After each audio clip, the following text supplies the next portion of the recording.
एक गांव था देखने में सुंदर, लेकिन उसके पीछे छुपे थे ऐसे राज जो किसी को भी कांपने पर मजबूर कर दें। उस गांव का नाम था ढोलपुर, जहां के लोग कहते थे कि आधी रात को अगर तुम्हें ढोलक की आवाज सुनाई दे तो समझ लेना कि थुंग आ गया है। थुंग कोई आम इंसान नहीं था। उसके चेहरे पर अजीब सी मुस्कान, आंखें बड़ी बड़ी और हाथ में एक पुरानी ढोलक। रात के ठीक 12 बजे वो गाँव की गलियों में घूमता और अपनी ढोलक बजाता। आवाज सीधी कानों से दिल तक उतर जाती, धीमी, डरावनी और लगातार। गाँव के लोग ढोलक की आवाज सुनकर कांपने लगते, क्योंकि जिस घर के सामने वो रुककर ढोलक बजाता, उस घर के लोग अगले दिन कोई बीमार पड़ जाता या किसी की मौत हो जाती। फिर एक रात गांव का एक लड़का रघु सो रहा था, तभी ढोलक बजने लगी। ढोलक की आवाज से उसकी नींद टूट गई। वो गुस्से से हिम्मत जुटाकर उसके पास गया। रघु ने कहा, कौन हो तुम और क्यों ढोलक बजा रहे हो? वैसे ही ढोलक बजनी बंद हो गई। थुंग थुंग धीरे धीरे मुड़ा। रघु ने देखा उसके चेहरे से सैकड़ों चीखों की आवाज निकल रही थी, लेकिन तभी फिर से ढोलक अपने आप बजने लगी और उसके बाद से रघु को किसी ने गांव में कभी नहीं देखा। गांव में और भी डर फैल गया। कोई भी रात को बाहर निकलने की हिम्मत नहीं करता था। लोग दरवाजे और खिड़कियां बंद करके सोने लगे,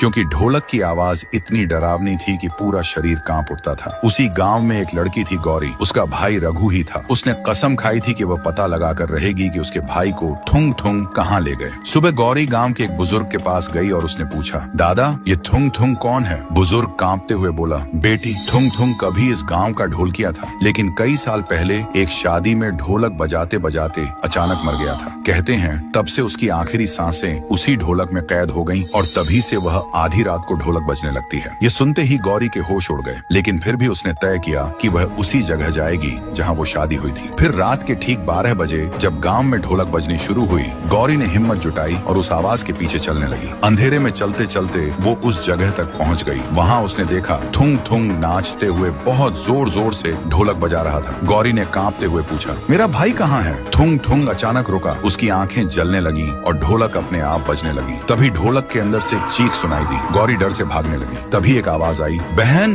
गौरी रुक गई और पीछे मुड़ी। उसने देखा रघु और थुंग थुंग एक साथ खड़े थे, लेकिन वह अब बदल गया था। उसका चेहरा अजीब और आंखें लाल हो चुकी थी। रघु ने धीरे से कहा, बहन अब मैं भी थुंग थुंग का हिस्सा हूँ और अगला नंबर तुम्हारा है। तो दोस्तों, अगर तुम्हें जानना है कि थुंग थुंग क्या सच में अचानक मरा या उसके मरने के पीछे कोई राज छुपा है, अगर जानना है तो वीडियो को लाइक करो, चैनल को सब्सक्राइब करो और कमेंट में लिखो पार्ट 2 चाहिए।